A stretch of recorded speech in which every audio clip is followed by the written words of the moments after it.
Hello மக்களே, இன்றைக்கி குட்டீஸோட favourite stories தான் பார்க்க போகிறோம்.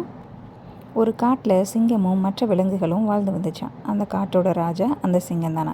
காட்டுக்கே ராஜாவாக இருந்தாலும் தன்னோட இரையை சாப்பிட்றதுக்கு காட்டில் இருக்கிற மற்ற விலங்குகளை அடித்து தான் சாப்பிட்டுட்டு இருந்துதான்.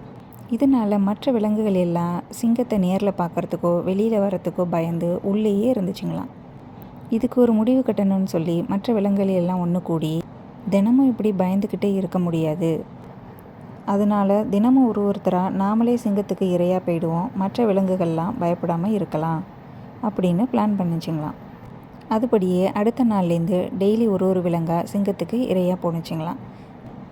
ஆனால் ஒரு நாள் ஒரு புத்திசாலியான முயல் சிங்கத்துக்கு இரையாக போகிறதுக்கு லேட் ஆனதுனால சிங்கம் ரொம்ப கோவப்பட்டுச்சான்.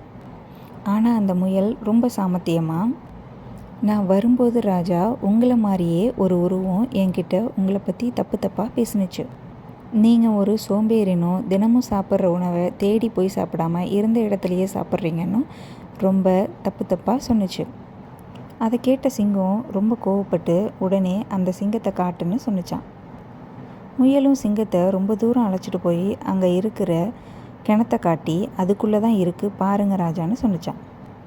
சிங்கம் உள்ளே எட்டி பார்த்ததும் தன்னை மாதிரியே ஒரு உருவம் தெரிஞ்சதும் ரொம்ப கோவமாகி சத்தமாக கர்ஜித்து தான் தண்ணிக்குள்ளே நம்மளை மாதிரியே ஒரு உருவம் இருக்குன்னு சொல்லி உள்ளே குதிச்சிருச்சான். தண்ணிக்குள்ளே விழுந்த சிங்கம் நீந்த தெரியாமல் தண்ணி அதிகமாக குடிச்சு உள்ளேயே இறந்து போச்சான். வெளியே இருந்த புத்திசாலியான முயல் தன்னையும் காப்பாற்றிக்கிட்டு காட்டில் இருந்த மற்ற விலங்குகளையும் காப்பாற்றிருச்சு. உடனே முயல் காட்டில் இருக்கிற மற்ற விலங்குகளை சந்தித்து, நம்ம இனிமேல் யாருக்கும் பயப்பட வேண்டாம், இனிமேல் சுதந்திரமாக காட்டுக்குள்ளே எங்கே வேணாலும் போகலாம் அப்படின்னு மற்ற விலங்குகள்கிட்ட சொன்னிச்சான். அந்த ராஜாவான சிங்கம் இறந்து போச்சு அப்படின்னு சொல்லவும் மற்ற விலங்குகள் எல்லாம் ரொம்ப சந்தோஷமாக இருந்துச்சுங்களாம். இந்த ஸ்டோரியோட மாரல் என்னென்னா, புத்திசாலித்தனமாக இருந்தால் தான் நம்மளை நாம் காப்பாற்றிக்க முடியும். அவ்வளோதான் குட்டீஸ். நாளைக்கு வேறு வீடியோவில் பார்க்கலாம். எல்லோரும் சந்தோஷமாக இருப்போம், நல்லாவே இருப்போம். பாய்.